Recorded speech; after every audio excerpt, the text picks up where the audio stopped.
Ustedes tienen el material, una hojita en donde hay un bosquejo del libro de Hechos. Un bosquejo es como el esqueleto, como la división del libro de Hechos.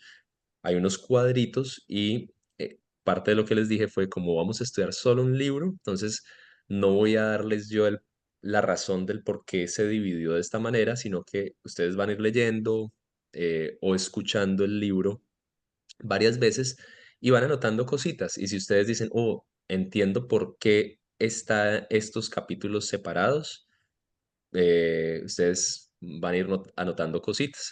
Me parece que este capítulo está separado de estos por esto y esto. Y juntos vamos a ir viendo cuál es la razón por la que se separó así. Entonces, ¿cuál es la primera sección de ese libro? O según la división que yo les di, porque eso no son cosas que los autores originalmente hicieron. Algunos creen que ellos sí hicieron todo un trabajo de estructurar sus libros antes de escribirlos, otros creen que los escribieron y uno es el que los trata de estructurar, de dividir para entenderlos mejor. Entonces, puede que encuentren otras formas diferentes. El primer cuadrito, ¿cuál es? ¿Qué capítulos contiene? El uno. Muy bien, el capítulo uno. Entonces, ¿alguien piensa, alguien tiene alguna idea del por qué está separado ese capítulo del resto de capítulos según esa división que yo les di?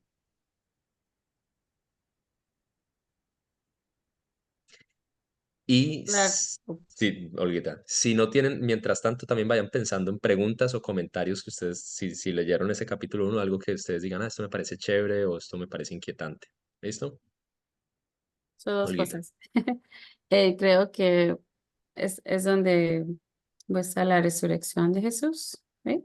Ujú. Hola. Y los demás son como el, los viajes o las misiones o donde va los apóstoles y eh, convirtiendo a otras personas. No sé exactamente las divisiones de las demás, pero ese sería como el número uno. Ok, Y la pregunta que pues yo le hice a usted de Matías, del cómo lo escogieron, se me hizo interesante y también un poquito raro cómo lo escogieron a él. muy bien. Entonces vamos a dejar ahí esa preguntica Ah, y ahorita vamos a mencionarla, Lau, y después el hermano Alfonso. yo creo que es como antes de que recibieran el Espíritu Santo, antes del Pentecostés. Muy bien, entonces noten dos cosas importantes. Lo que Olga dijo está conectando el libro con los evangelios, porque hay una imagen del Jesús resucitado, la imagen de la ascensión, que es una forma en la que algunos de los evangelios terminan, no todos, y lo que Lau está diciendo, el capítulo uno está separado del 2 porque del 2 en adelante ya hay algo que inaugura una nueva época, una nueva era, y es que el Espíritu Santo ya ha venido sobre la iglesia. Muy bien. Alfonsito, ¿usted iba a decir algo? Después Raquel. Sí, pastor, yo leí solamente el capítulo uno de Hechos y lo veo como un pre, por decir algo, como la introducción a lo que va a ser el capítulo 2 en adelante. Pero compartiendo lo que han dicho las hermanas, también me parece importante, no se lo veo así, de que hacía falta como esa ficha, que fue la ausencia de Judas, y entonces allí a través del nombramiento ya de Matías, que se completa el cuadro con los 12 discípulos, es donde digamos que está como todo dado para que se cumpliese ya la profecía de la venida del Espíritu Santo. Muy bien, muchas gracias. Muy bien. Eh, A mí me, Raquel. sí, sí, me parece interesante que es como una introducción, es como una carta, ese primer capítulo, ¿cierto? Es una carta donde no estoy segura quién escribe en sí el libro de los Hechos, esa sería mi pregunta. ¿Quién fue el escritor de este libro de la Biblia? Y a mí se me hace como una carta el primer capítulo porque va dirigida a alguien. Una Ok, narrativa que empieza con una carta dirigida a alguien. ok, ahora vamos a hablar, vamos a concentrar una gran parte de la clase en pensar quién es el autor. Muy bien, pregúntense, volviendo a la pregunta que Olguita nos hacía, pregúntense por qué era necesario llenar un espacio. O sea, ¿no podían ser 11 apóstoles y ya? ¿Por qué Pedro lo muestra como algo necesario, como algo importante? ¿A alguien se le ocurre alguna idea?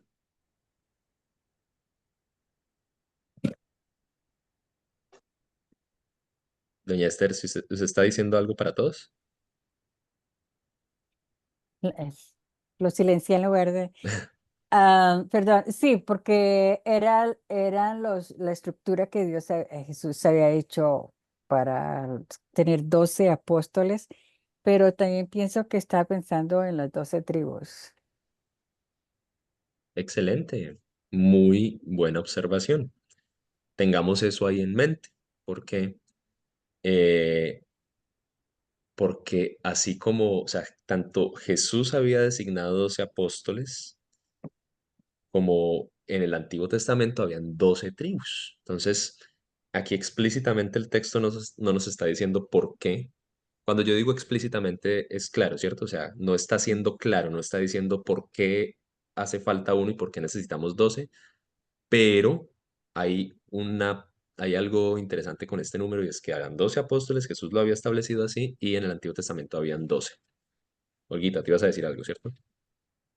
Sí, después se dice en el versículo 12 de Salmo, que en el libro de Salmos dice, lo estoy leyendo en inglés, pero, sorry. Ujú. O sea, pensando en lo que dijiste la semana pasada de la conexión con el Antiguo Testamento, donde dice, porque en el libro de Eh, los Salmos dice que su campamento quede desierto y que nadie habite en él. También necesito que otro se haga cargo de su oficio.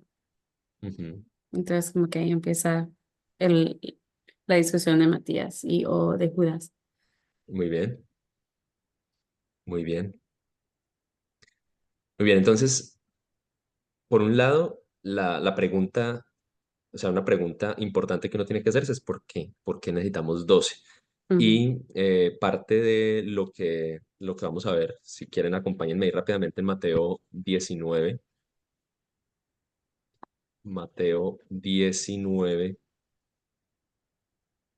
versículo 28. Alguien que lo lea en voz alta.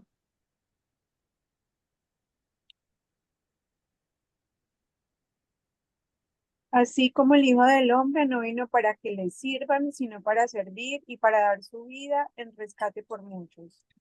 Mateo 19, 28, ¿estás leyendo?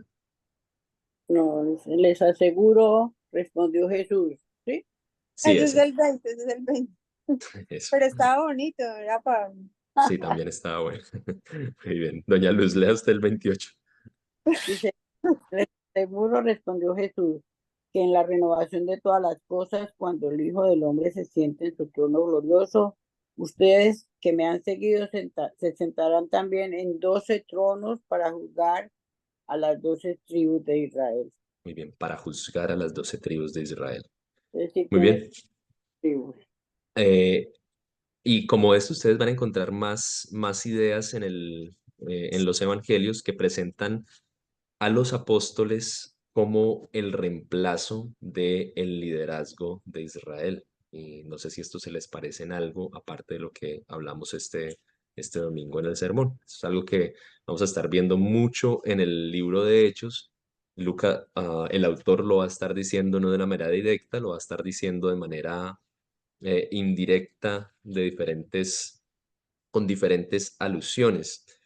Eh, una de las cosas que podemos notar acá es que en este libro, y quiero que ustedes lo vayan viendo a la medida que lo van leyendo, es que hay no un reemplazo, no es que la iglesia está reemplazando al pueblo de Israel, sino que el Mesías, Jesús, está redefiniendo quién es el pueblo, el verdadero pueblo de Israel. Y eso implica no un rechazo a Israel, sino una apertura a las naciones. no el hecho de que ya Israel no nos importa y lo quitamos y ahora somos la iglesia, sino el hecho de que el verdadero pueblo de Dios está reconfigurado ahora a través de Cristo y todos los que están en Cristo son el verdadero Israel. Y o sea, los apóstoles, los líderes de este grupo de discípulos se empiezan a entender a ellos mismos ahora como eso, como los líderes del nuevo Israel. ¿Qué decía Mateo 19:28? Había un cuándo. ¿Cuándo iba a ocurrir eso? En la Renovación de todas las cosas. Muy bien, en la renovación de todas las cosas. Ahora, miren cuál es la pregunta de los discípulos a Jesús en Hechos 1:6. Y mientras que alguien mira ese, vaya mirando otro. Ahí en Hechos 3, el primer sermón de Pedro. No, mejor, sí, en Hechos 3, que no es el primero, sino el segundo sermón de Pedro, Hechos 3:21. ¿Qué dice? ¿Cuál es la pregunta que los discípulos le hacen a Jesús en Es Hechos hora 1:6? cuando, es ahora cuando va a ser establecer el reino de Israel. Ah, Israel. Muy bien, lo que ellos están esperando es eso, es la restauración del reino de Israel. Entonces, ellos de alguna forma se están entendiendo ahora como los nuevos líderes de este, de este nuevo reino. ¿Y qué dice Hechos 3:21? En uno de los primeros sermones de Pedro.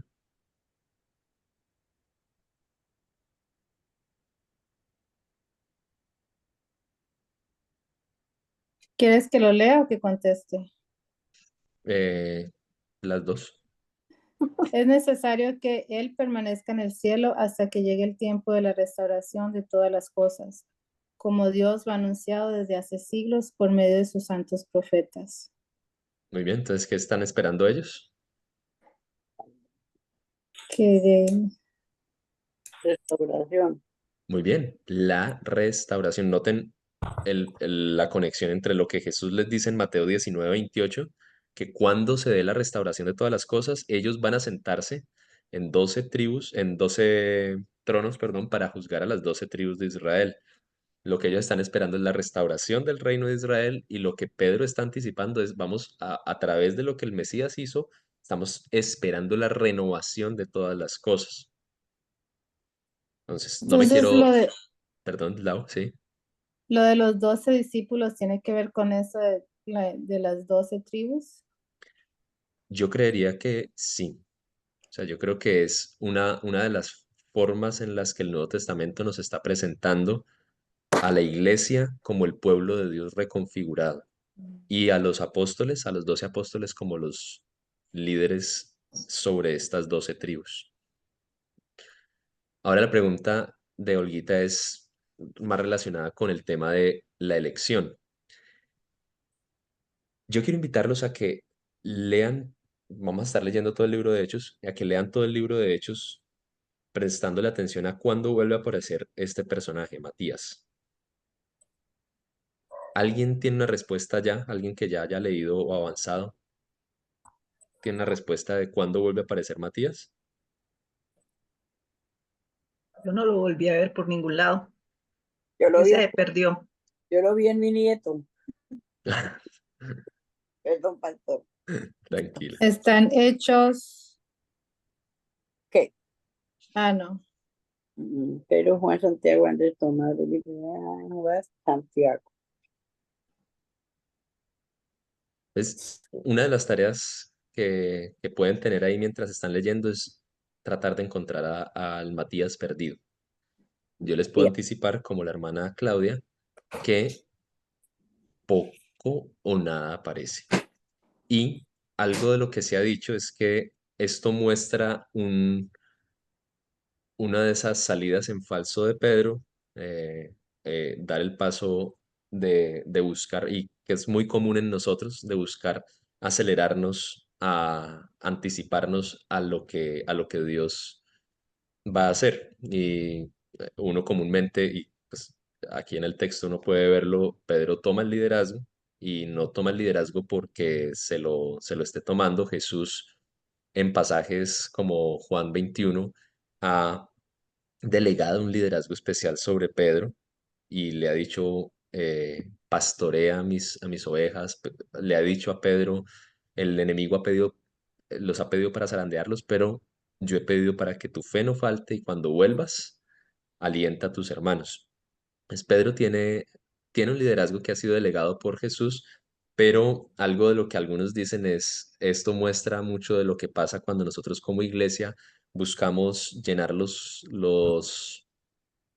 cargos, los cupos a nuestra manera y buscamos elegir a las personas a nuestra manera, aunque uno ve oración en lo que están haciendo y uno ve que están tratando de buscar al Señor, lo que toda la historia posterior nos narra es una desaparición de Matías. Aún podemos ampliarlo no solo al libro de Hechos, sino a todo el Nuevo Testamento. Podemos hacer la búsqueda a ver si lo vamos a encontrar en el Nuevo Testamento. Pero hay otro que era, y no quisiera anticiparme tanto a la historia, pero hay otro que era, gracias hermana Claudia por anticiparse, por hacer spoiler. Hay otro que era un antagonista total de la historia de la iglesia que de manera milagrosa, sin que ningún apóstol lo busque, sin que nadie diga este es el elegido, llega a los pies Pablo. del Señor y no se autodenomina, sino que él en todas sus cartas se presenta como un apóstol, no por Ya no, elección humana, sino por elección divina. Se presenta como uno que entró como abortivo, dice Pablo.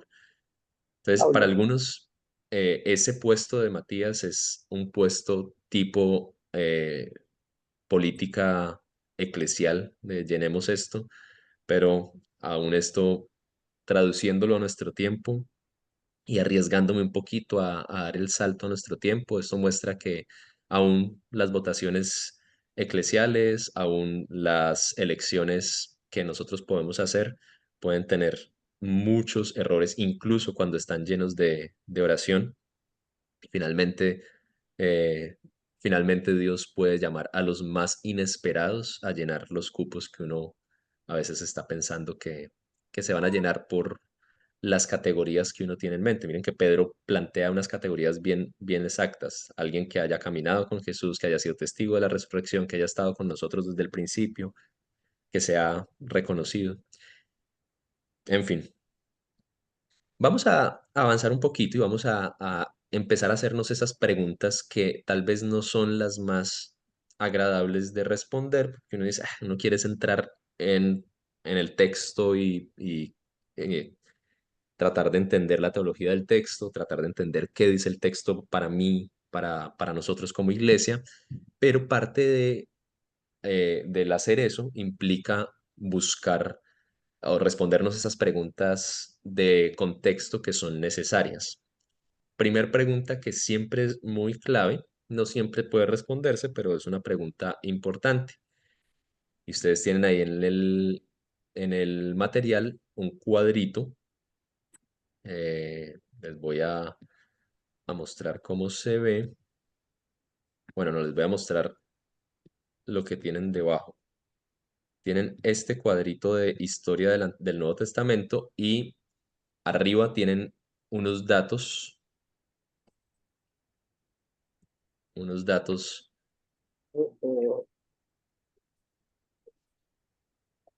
donde hay un espaciecito.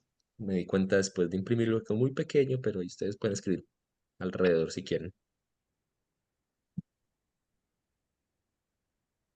Intenten no dañar los materiales.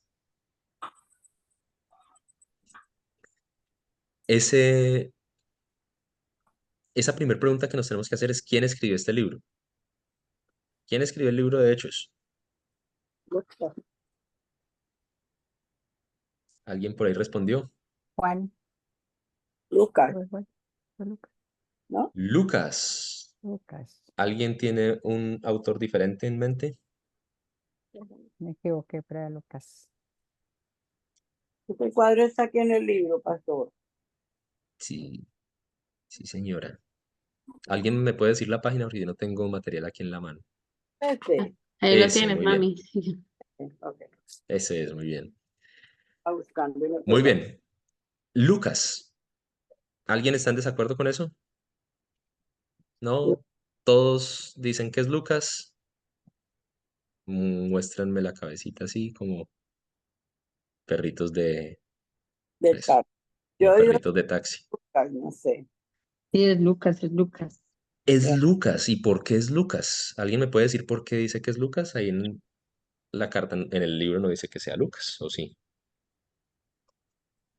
El versículo 1 dice, del primer capítulo, dice, en mi primer libro, querido Teófilo, hablé de todo lo que Jesús comenzó a hacer y a enseñar. Al final del libro, Jesús daba instrucciones mediante el Espíritu a los apóstoles que había elegido y era llevado al cielo. Muy bien, Quiere decir entonces, que alguien que eh, ya había escrito anteriormente un libro. excelente. Notaste algo muy clave y es que este escritor, aunque no nos dice quién es, ya ha escrito un libro antes. ¿Y ese libro de qué se trata? De la vida de Jesús, De la vida de Jesús. Eso quiere decir que es uno de las los, posiblemente es uno de los historiadas. 4 Evangelios. evangelios. Muy bien. Y aquí está escribiendo la historia de la primera iglesia. La historia, la continuidad. Muy bien. O sea que pareciera ser que este es el segundo tomo de un Lucas. libro completo. Y algo más nos conecta con alguno de los 4 evangelios, porque con esto solamente uno podría decir, bueno, entonces puede ser cualquiera de los 4, pero hay algo más que nos conecte con uno de los 4.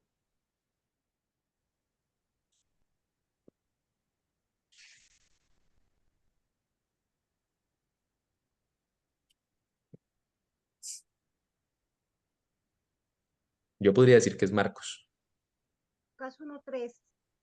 Lucas 1.3. ¿Qué dice Lucas 1.3? Me ha parecido también a mí, después de haber investigado con diligencia todas las cosas, desde su origen escribirlas por orden, oh excelentísimo Teófilo, Muy bien. Entonces, ¿qué notaste ahí, Elizabeth?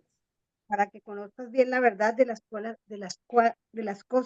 en las cuales has sido instruido. Muy bien. Entonces, ¿qué notaste ahí? Pues que en ambos nombra a Teófilo. Muy bien. En Lucas le dice que es porque él escribe que es un discípulo al cual él está instruyendo, y acá le vuelve y le habla nuevamente a él. Excelente. Entonces, ya tenemos 2 datos muy importantes. El escritor de Hechos también escribió un libro antes, que es uno de los evangelios, y seguramente es este evangelio que ahora lleva el nombre según Lucas. ¿Listo? Tenemos esos 2 datos. El dato de que él escribió otro libro, o sea, esta es una segunda parte de otro libro, que se lo escribió a Teófilo, y eso es lo que lo conecta, y que ese otro libro es uno de los evangelios. Ahora la pregunta es, ¿por qué ese evangelio, o sea, ese evangelio dice en algún lugar que lo escribió Lucas?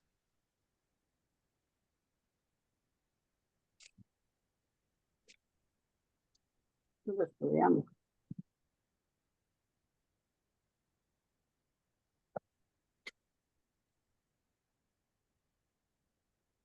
¿Cuál evangelio, Pastor Juan Daniel? ¿El de Lucas? Sí. Sí, sí, el primer versículo lo menciona. Capítulo ¿Dónde? 1. ¿En el primer qué? En el primer versículo. No,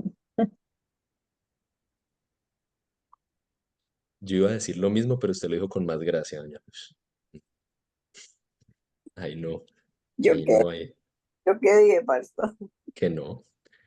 Bueno, Muy bien, perdón. entonces les ahorro el tiempo y les digo que en ninguna parte en el Evangelio, según Lucas o según San Lucas, va a decir que lo escribió Lucas. Hasta el momento tenemos certeza de que se escribieron estos 2 libros por una misma persona. Si uno lo lee con mucho detenimiento, va a notar que hay muchas similitudes en el estilo. Si lo lee en griego, yo no lo he hecho, he leído fragmentos en griego, pero personas que han estudiado muchísimo más el texto bíblico lo han leído en griego muchísimas veces y van a notar que la gramática, las palabras son muy similares. Es evidente que es la misma persona la que escribe este libro. Ahora la pregunta es, ¿quién es? Ya sabemos que se lo envía a un señor llamado Teófilo. La pregunta es, ¿quién es este autor? Voy a pedirles que me acompañen a Hechos, capítulo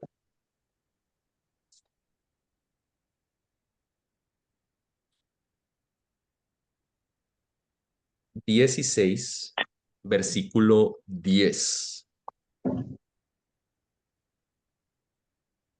Quiero que lo miren ahí rapidito, el capítulo 16, versículo 10, y me digan qué les llama la atención si estamos tratando de encontrar quién es el autor de este libro.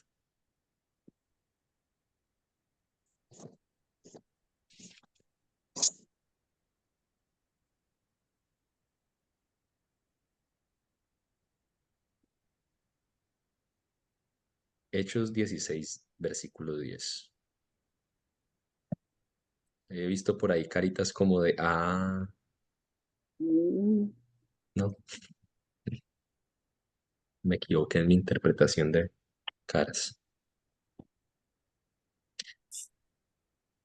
Noten cómo empieza Hechos 16:1. Y vamos a tratar de ponernos la lupa de detectives para mirar detalles muy que son obvios, pero que a veces uno no le presta mucha atención.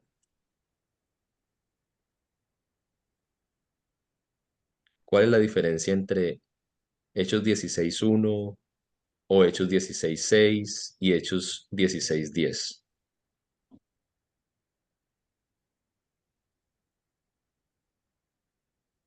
aquí, mm, Perdóname, pero yo 16, no veo ninguna. 16:1.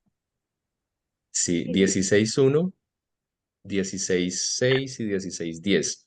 Es algo muy simple, pero que nos da, recuerden, estamos tratando de preguntarnos quién es el autor, ya sabemos varias cosas acerca de él, pero 16:1, 16:6. en el uno ujú, no habían podido pasar a Asia. Y aquí en el uno llegaron a Listra, y Listra no es de Asia. Yo y, lo Ya, que y veo es que esos dos además, primeros versículos está hablando en tercera persona, está mencionando, está relatando algo en lo cual, sí, en tercera persona no está incluido el que habla, pero en el versículo 10 sí está incluido y habla en primera persona. Nos contó la visión, que Pablo soñó algo y se lo contó y él estaba ahí, en primera muy, persona. muy bien. Noten que el escritor viene hablando todo en tercera persona, es decir, Pablo llegó a Derbe, atravesaron la región de Frigia, eh, pasando de largo por Mismia, bajaron a Troas, todo es ellos o él. Y de un momento a otro, ¿qué pasa en el versículo 10? El autor se incluye.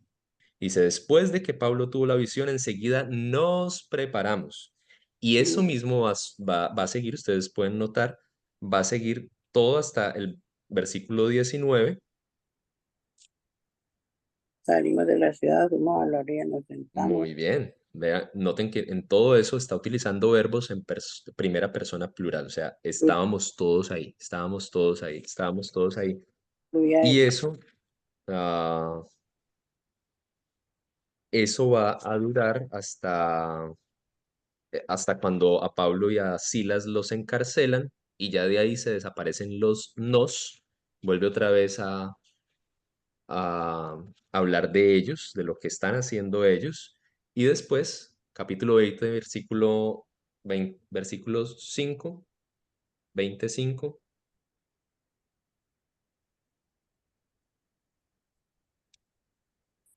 Estos se adelantaron y nos esperaron en Troas. Otra vez nos, muy bien. Lean el 5 y el 6 y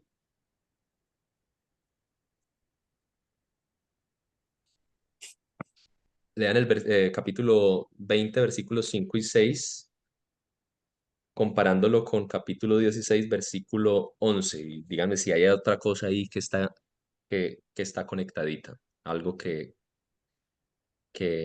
aparezca en ambos capítulos. Rojas. ¿Cómo? Rojas. Roas, Muy ¿no? bien. Los lugares. Ujú. Troas. ¿Cuál Mm. más? Tesalónica, Macedonia, Timoteo, Macedonia. lo nombra. Y otro muy importante porque hay una cartica por ahí para ellos. Timoteo. Filipos. Filipos. Muy Sí, bien. ok. Filipos. Entonces, ya sabemos qué sabemos del autor hasta ahora. Vayan ayudándome ustedes mismos. Que estaba con Pablo en algunos de sus viajes. Que viajó con Pablo en algunos de sus viajes. Muy bien. ¿Qué otras cosas? Ya habíamos dicho otras cosas. Lo primero que Ya vimos, otra carta. que había escrito otro libro. Eso somos, sí. Muy bien, otro tomo. Y que le escribió a, a un señor que se llama Teófilo. Teófilo. Eh, en todo el nuevo, bueno, pregunta. ¿En alguna parte del libro de Hechos aparece la palabra Lucas? Ahí no lo veo. Creo que sí.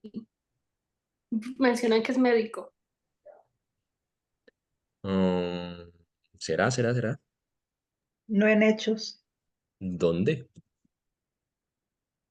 en Colosenses. Mm, muy bien, La niña sabe. muy bien. Colosenses 4:14, ¿qué dice?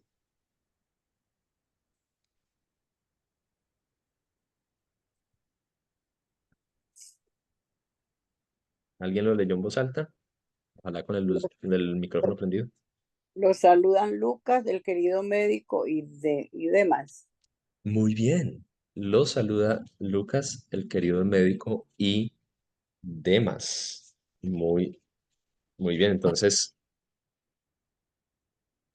ah, ya tenemos, bueno, todavía no podemos llegar a la conclusión de que sí es Lucas.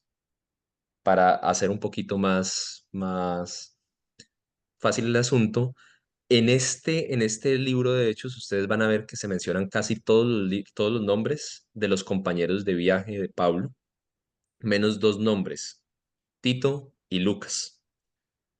Entonces, hay dos posibles autores en este momento, o sea, dos posibles personas que son que pueden hacer parte de ese nos, de ese nosotros, y que obviamente no se mencionaron. Si yo estoy escribiendo y mi audiencia me conoce bien, o sea, saben quién soy y pues no necesito escribir nosotros, yo, tal persona, sino ellos saben quién soy y simplemente estoy diciendo nos, mientras que a las otras personas las está nombrando por nombre propio.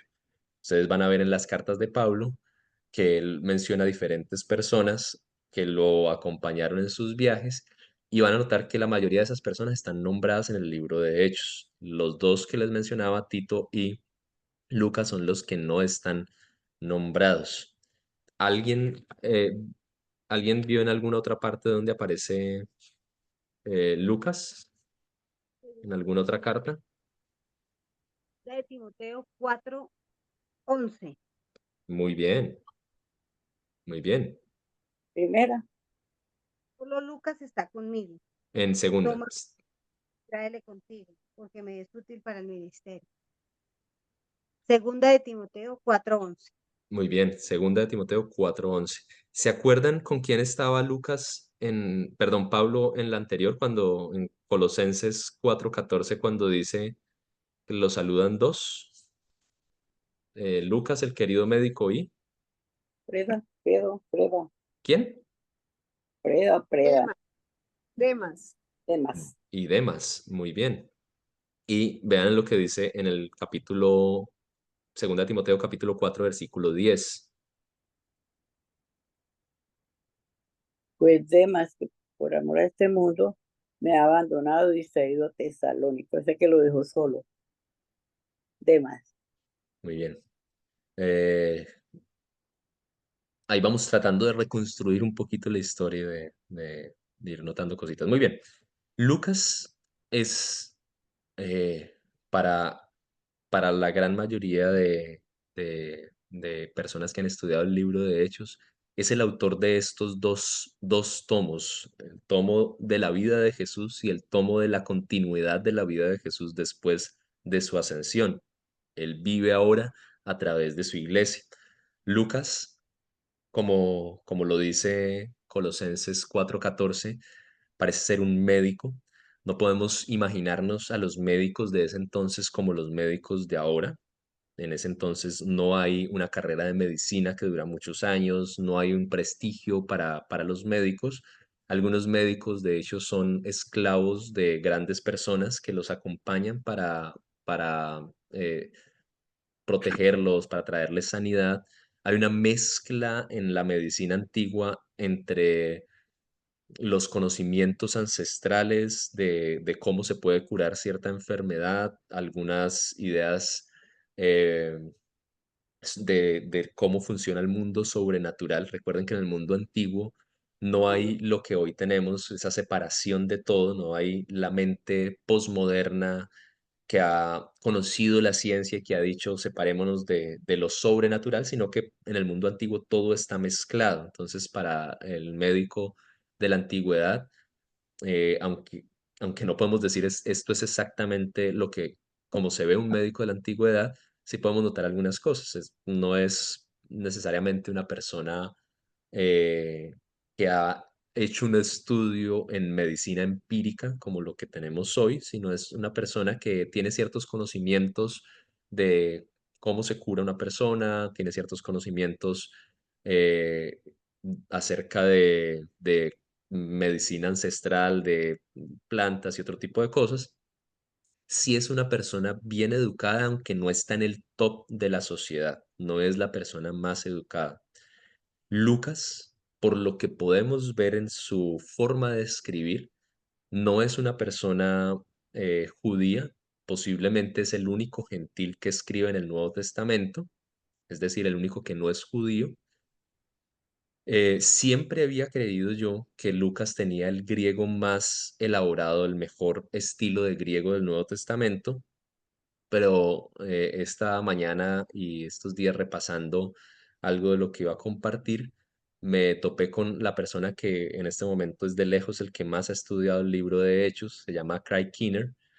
Yo les he dicho que es una persona que escribió 4 tomos de comentario de este libro, más de 4000 páginas de puro estudio contextual, de pura investigación muy profunda. Él decía que entró también a su estudio de hechos con la presuposición de que era el griego más avanzado, pero leyendo hechos y leyendo las otras cartas de Pablo, llegó a la conclusión de que Pablo sí tenía un estilo más elaborado que el del mismo Lucas. Un dato curioso que pueden tener ahí para pensar.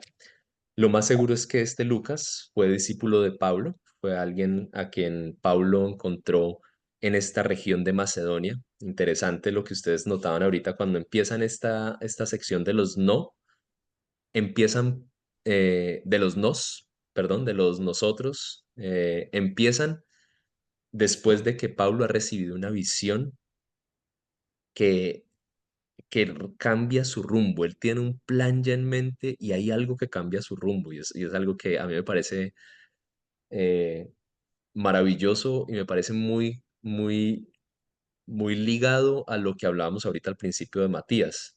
Nosotros tenemos unos planes, nosotros tenemos una idea de cómo funciona todo, pero la gran pregunta que nos tenemos que hacer es qué tan abiertos estamos a escuchar la voz del Señor para redireccionar nuestra vida, nuestros planes, nuestras ideas, que es interesante que en este momento en el que Dios redirecciona el viaje de Pablo, parece ser el momento en el que se encuentra con Lucas, que es quien nos ha dejado esta preciosa obra de historia que que nos conecta los evangelios con el Nuevo Testamento. Si nosotros no tuviéramos el libro de Hechos, nosotros no entenderíamos de dónde vienen todas esas cartas, no entenderíamos de dónde viene la iglesia, no entenderíamos muchas cosas que solo se entienden gracias a esta obra que conecta la obra de Jesús con lo que es la continuidad de esa obra de Jesús a través de nosotros.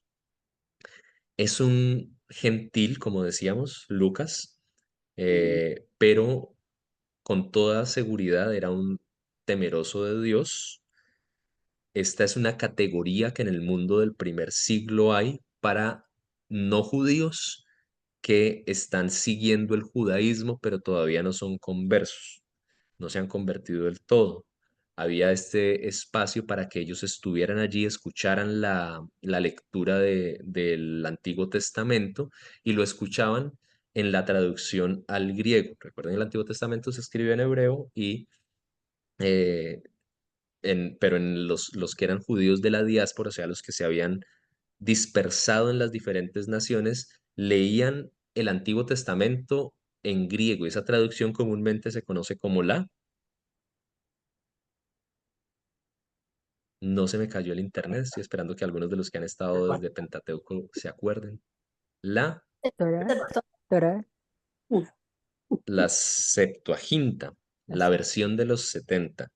Mm. Esa es la versión que Lucas cita una y otra vez. Si ustedes leen Hechos prestándole mucha atención a los detalles, van a notar que él está citando mucho el Antiguo Testamento. Y quienes han hecho este estudio de leer Hechos en griego y leer el Antiguo Testamento en griego, por lo menos las porciones que están citando Lucas o otros autores, notan que la conexión, o sea, que él definitivamente está citando desde el griego, no como en el caso de pronto de Mateo u otros que pueden estar citando desde el Antiguo Testamento y de memoria, y cuando lo escriben en griego, por eso hay cambios entre el texto griego y el texto hebreo que están citando. Esto es básicamente lo que podemos decir acerca de, bueno, hay muchas otras cosas que ustedes pueden encontrar acerca de Lucas.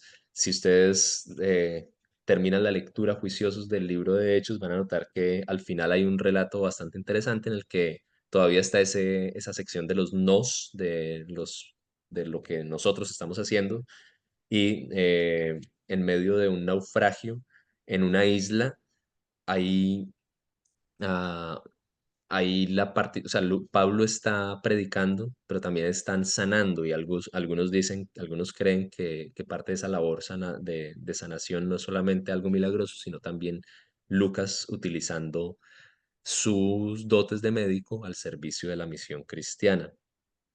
Otra cosa interesante es que los médicos, como les decía, en algunos casos son sirvientes, son esclavos bien educados, esclavos de un mejor rango que otros esclavos, pero personas que están allí para, obviamente, para proteger a sus amos y para viajar con sus amos y ayudarlos en el proceso del viaje. Ustedes saben que en el mundo antiguo no hay ni aseguradoras, ni aerolíneas, ni nada de eso, sino que los viajes son largos a caballo o en barco, entonces necesitan otro tipo de aseguradora. De pronto era en ese caso tener a un médico de confianza que iba a estar con ellos. Es muy posible que Lucas haya sido ese médico de confianza que está con el apóstol Pablo acompañándolo en su misión, algo que me parece precioso porque nos muestra cómo podemos utilizar lo que conocemos, nuestra ocupación al servicio del reino. eh, y, y va a ser también muy, muy importante y muy valioso. Muy bien, no sé si hay preguntas hasta ahí y quiero invitarlos a cerrar con un breve repaso de la historia del Nuevo Testamento. Es mucho más corta que la del Antiguo, pero si hay alguna pregunta antes de avanzar, que hablen ahora, callen para siempre.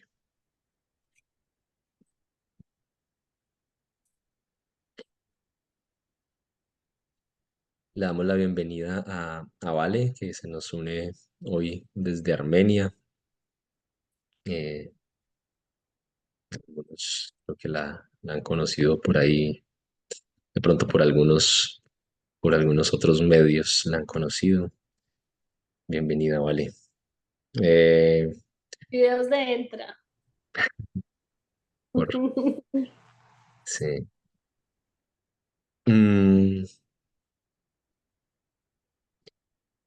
muy bien, entonces si no hay preguntas, vamos a hacer un breve repaso de la historia del Nuevo Testamento en 4 etapas muy sencillas. No vamos a enredarnos con fechas por ahora y nada de eso. Solamente quiero que, así como con el Antiguo Testamento, tengamos un pequeño esquema que nos ayude a recordar qué fue lo que pasó en el Nuevo Testamento. El Antiguo Testamento tiene más de 1600 años. El Nuevo Testamento son aproximadamente entre 60, 80 años más o menos, lo que comprende, entonces es mucho más corto. No por eso es menos interesante, porque como les he dicho, para uno entender el Nuevo Testamento necesita sí o sí entender el Antiguo Testamento. Entonces, el Nuevo, aunque es una historia más corta, trae muchas vías diferentes y a veces lo hace más complejo esto.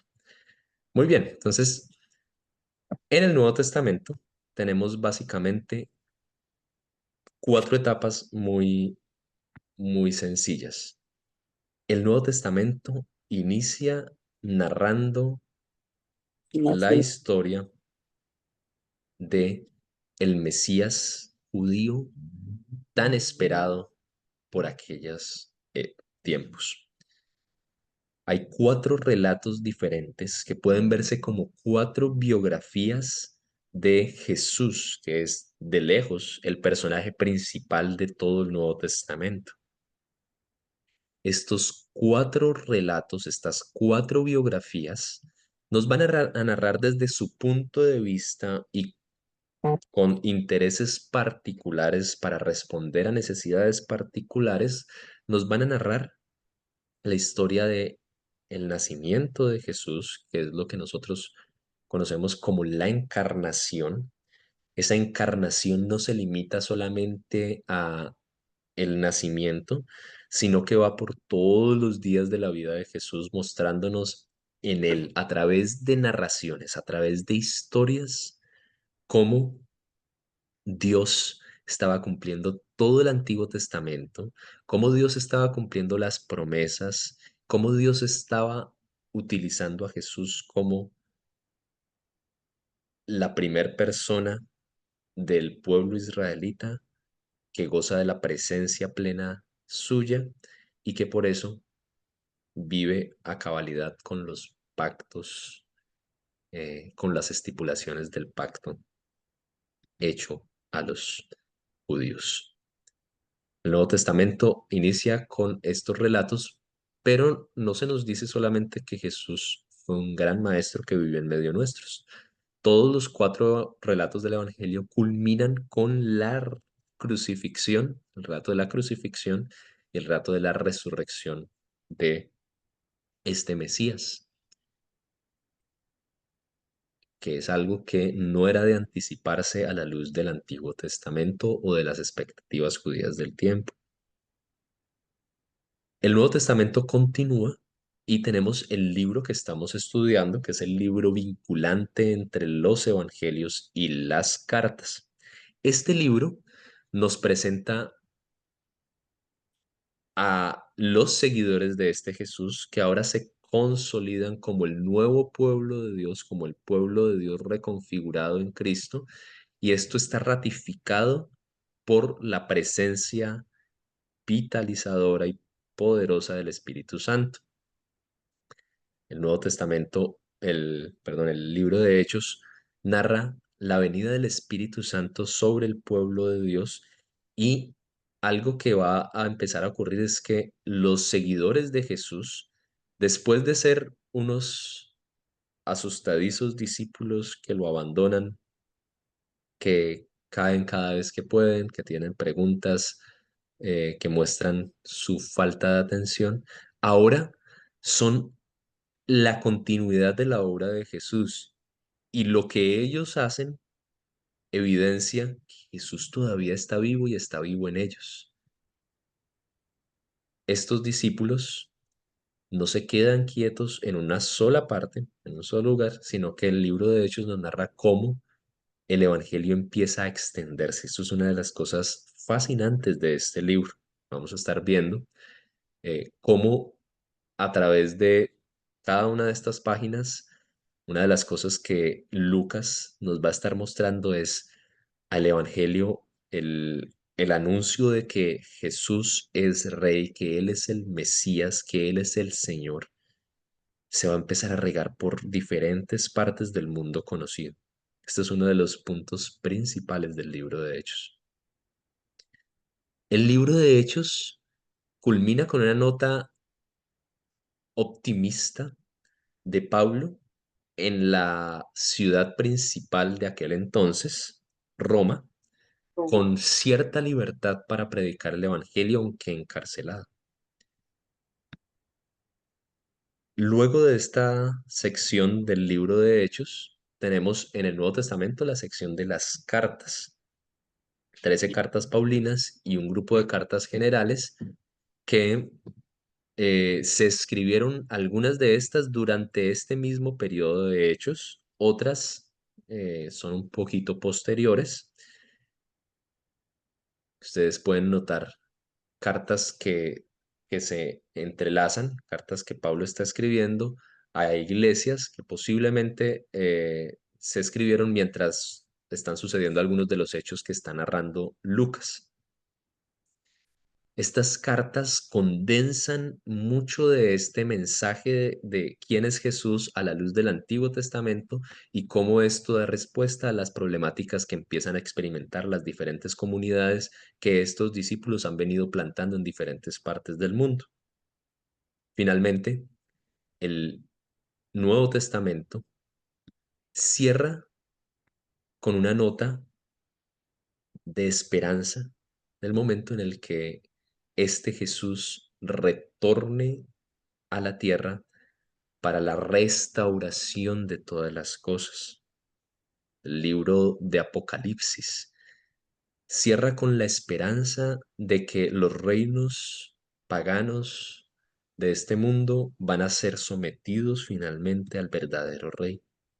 Y finalmente la misión de la iglesia va a ser completada no por todas nuestras buenas obras y todo nuestro potencial, sino por el que inició esa obra, que es el Mesías, que es mucho más que un rey de la dinastía de David, que es el mismo Dios hecho hombre. Esto es un pequeño resumen de lo que tenemos en el Nuevo Testamento. 4 etapas, que en realidad no son ni siquiera 4 etapas, porque hay muchas cosas de estas que están sucediendo eh, entreligadas, que están sucediendo en el mismo momento. Sigamos leyendo el libro, sigamos prestando la atención a detalles. Dentro de 8 días vamos a dar un pequeño repaso de algunos de estos textos, pero vamos también a empezar a estudiar uno de los textos que yo les imprimí o que les mandé en el material. La idea es que esta vez tengamos más tiempos así para estudiar un texto juntos y para no solamente ver el resultado. Cuando ustedes están escuchando un sermón, normalmente lo que están viendo es el resultado del estudio que un pastor, un predicador ha hecho, porque yo quiero es acompañarlos también en el proceso, en que ustedes tengan la oportunidad de observar y acompañar eh, y ser acompañados por alguien que semana tras semana está estudiando el texto bíblico para juntos observar detalles, juntos aprender a mirar con lupa algunas cosas que a veces uno no revisa. Entonces, dentro de 8 días vamos a estar trabajando en Hechos 2 del 41 al 47, que es uno de mis textos preferidos. Ya he dicho en algunos sermones eso, pero dentro de 8 días ampliaré más por qué. Un abrazo para todos, que el Señor los bendiga. Permítanme terminar orando. Si hay alguna pregunta, escríbanla por ahí y entre 8 de la cena. Padre, gracias por este tiempo, gracias porque somos tu iglesia, a pesar de lo imperfectos que somos, a pesar de lo débiles que somos, de lo frágiles que somos tu iglesia y somos el producto de tu obra a través de los años, a través de diferentes personas, a través de diferentes agentes que tú has usado, Señor, para que cada uno de nosotros estemos aquí. Yo clamo, Señor, como ha venido clamando por una revitalización para cada uno de nosotros, Señor. Clamo que tu fuego poderoso venga y consuma, Señor, cada partecita de nosotros. Clamo que visites nuestros oscuros rincones, Señor, y allí hagas brillar tu salvación. Clamo, Señor, que nos permitas ver nuevamente a tu iglesia como en el libro de Hechos, activa, disfrutando de vivir en misión, no quejándose porque están en misión, soñando con vivir lo que tú vivías, soñando con seguir tus pisadas, aun cuando esto implique ir hacia la cruz, no soñando con obtener las cosas que este mundo ofrece, sino añorando, Señor, ver la renovación total de las cosas. Úsanos, Señor. Permite que este tiempo de estudiar el libro de Hechos sea un tiempo de verdad, de vida para nosotros. Un tiempo en el que tú soplas vida sobre esas áreas en nosotros en donde solamente hay sequedad, huesos secos, tristeza, frialdad. Permite, Señor, que este libro que ha sido inspirado por ti nos inspire nuevamente como iglesia para, en donde quiera que estemos, Señor, ser tus manos y ser tus pies. Amén.